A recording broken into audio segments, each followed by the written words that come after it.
Today's video is mainly a review on this guy right here. This is the OSEE Lilmon5, but we're also going to be comparing it to some of the other monitors I own, especially this guy right here, the Portkeys HD7H, and I also have the trusty old Shinobi 5. This is the Mark 1, not the Mark 2. All of these monitors are in a slightly different price bracket, and we're also going to be going over if it's actually worth spending the extra money on one over the other. So let's get into it.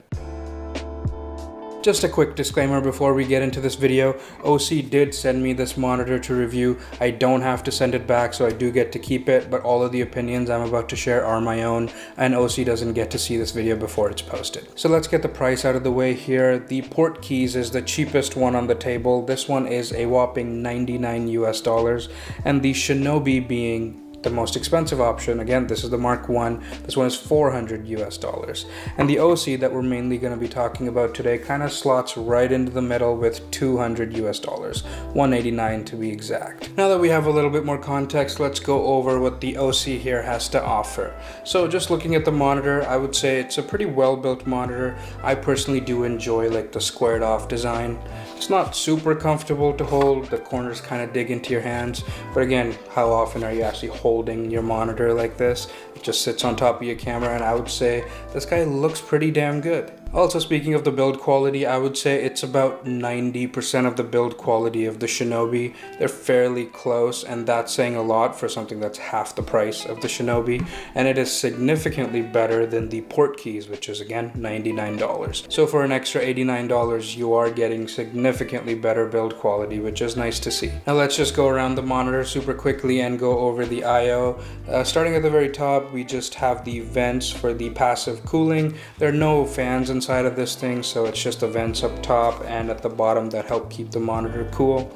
On the right hand side, we have a 1/4-20 mount and the power button, and those might look like RE locating pins, but they're actually not.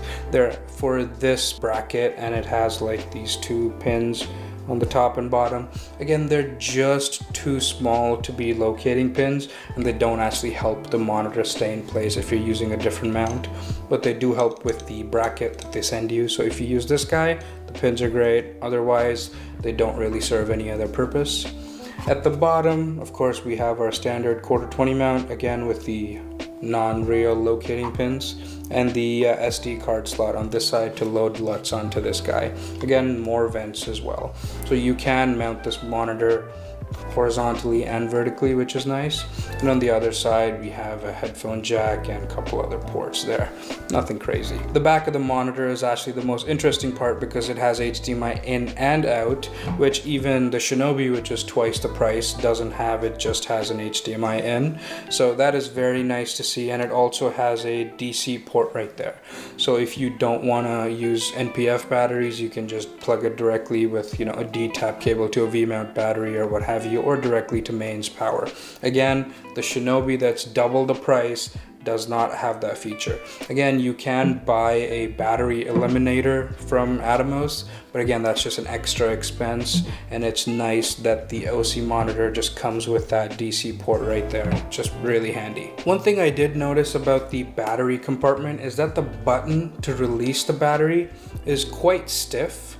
And it doesn't help that it's at the very top either, but it's very cheap plastic and it's very stiff, so it's kind of hard to take the battery out every time.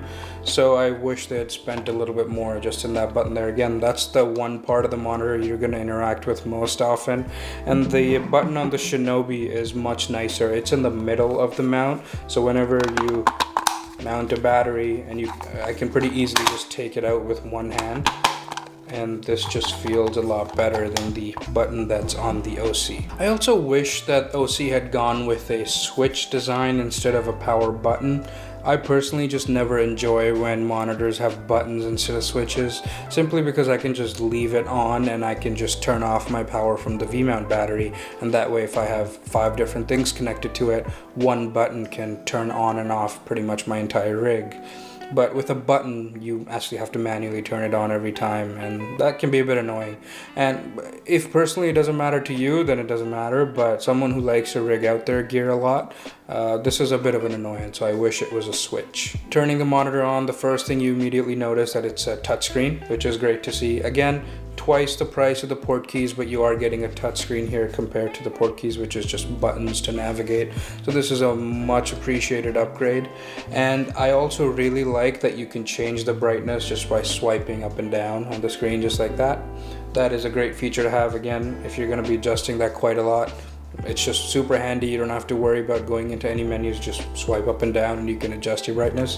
You can also do that with the volume on the other side if you're monitoring audio from this as well, with the headphone jack there. And it also has pretty much all of the features you would expect, like waveforms, histograms, zebras, focus peaking, false color. Not only does it give you all those features, it also lets you customize all of them to your liking. So there's an insane amount of customizability here, which I personally really enjoy. But some people take that as a con, as to like the learning curve can be quite large with something like this. But personally, I just like to take the time, set everything up how I like it, and then it's just there for me to use. That's why I kind of like the Sony menu systems, even though they're kind of infamous for being bad. I like that you can customize pretty much any and everything, and the same goes here. It's a lot to take in, but once you kind of get into it, you can customize pretty much everything exactly how you want it. Speaking of the OS, it actually uses a page system to kind of go through everything, so you can set up different pages with, you know, what you want on each page, and you can kind of swipe through it that way, which is a good thought. And overall, it's worked well for companies like Small HD. That's what they use mainly. But I personally don't think that was the best choice here. Again, you don't have to interact with that at all if you don't care for it. You just do everything on that one screen and you never have to worry about the other pages. But if you are someone who's thinking about setting it up with all the pages, I personally just think there's a bit of a hiccup where it just kind of fades to black when you're swiping through different pages, and it kind of just breaks the flow of things, if you will. It works for Small HD so well because they're high-end monitors and the screens are amazing, and they're pretty much like using smartphone screens, and everything is just fluid and it works. For something like this, which is, you know, more oriented towards budget users, I feel like it's just a bit redundant and you're not going to end up using it because it's just clunky the way it's kind of set up. So if you want, you can have 8 different pages set up, but personally I would just stick to the one, and it's pretty easy to toggle on and off whatever you don't want. So I would personally just stick to that and go at it that way. One other thing that I was really impressed with this guy was the color accuracy. It was slightly warmer compared to the back of my LCD screen, but for the most part, I would say you could definitely use this as a reference monitor. You can get pretty good white balance off of this guy as well. And it is much better than the Shinobi, which again, twice the price, but it is notorious for being bad in terms of color accuracy. So I would much rather have this guy over the Shinobi when it comes to that. OSEE does sell a special cable which you can use to properly color calibrate this guy, but honestly, I don't think that's worth it at all. This is great right out of the box. So I've got the included little arm attached here now, and it does come with a cold shoe, so if you want to use it with a microphone, you totally can. And one other cool feature is that it also has auto flip. So if you are using it to view yourself, you can totally use that feature. And if you're using these smaller NPF batteries, it just has enough clearance to clear that as well. So you don't have to worry about it being on top of your camera and not being able to flip it. You can totally do it. Again, just use the smaller NPF batteries. 2 main things that I don't like about this guy is the locating pins, like I mentioned. So it does swivel on itself. It doesn't lock into place. And the placement of the DC port. One, if you have a wire sticking out, it's going to be in your way. I wish it was also on this side, so all of your connectivity was just on one side. And the other thing is that since it's not actively cooled, it does get a little hot. Again, the entire chassis won't get too hot, but the one thing that does get particularly hot is a DC port. And it's kind of right there, and that's where I always adjust my monitors from. And that's a bit uncomfortable to hold sometimes. I definitely wish it was on the other side, but again, that's a very minor thing, and if you own this thing, I feel like you would just have the muscle memory to just do it a different way. I've personally just done this for like 10 years now. Now let's talk about value for a quick minute here.